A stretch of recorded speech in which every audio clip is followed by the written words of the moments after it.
तुमच्या सनगरेवाडीत काय घडलं? काही माझ्या लग्नाचा कार्यक्रम होता, लग्न होतं, कार्यक्रम होता, बायकासोबत जेवण करत होते, तोरण बांधत होते. तोरण बांधता म्हणता हे भांडणं करायला लागले आणि कोण होते ते भांडणं करायला? ते राकेश वासपुरे शेजारी समोरच्या आणि ते त्यांचा मुलगा आणि ते सगळे जो माझं प्रेशर वाढलं. आम्हाला मारायला आणि आमच्या छातीवर मारलं सगळे. तुम्ही पोलिसांकडे गेला होता?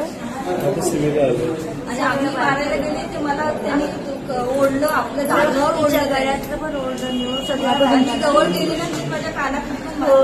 किती जण होते ते पुरुष? 3 जण होते. त्यांची नावं काय काय? राजा वारकुटे, राकेश वारकुटे आणि आयुष वारकुटे. आता आहेत ते घरी?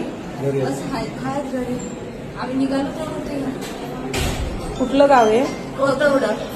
आम्ही खूप प्रयत्न केले सोडवायचं पण ऐकलीच नाही. किती वाजता हे घटना घडली? आता दुपारच्या 1:30 नंतर. काय झालं ते बोला. आज नेमकं काय प्रकार घडला? ती लग्नाची तोरणं बांधत असताना अचानक ती दाडकी बिडकी घेऊन आली मारामारी करायला. वादावाद किरकोळ होता किंवा आमच्या दारात तोरणं लावू नका म्हणून आम्ही समजून ठीक होता.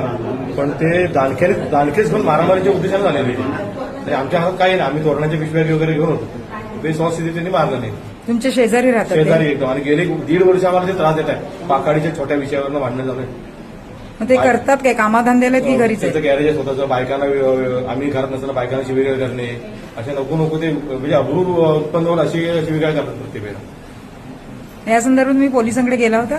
मागच्या वेळेला पोलिस नाही गेलो. विषय संपले शेजारी जाऊन भांडण नको. आता हे अति झालं म्हणून पोलिस याची वेळ. तक्रार दिली आहे तुम्ही? नाही, आता सिव्हिलला आलोय मी. नाही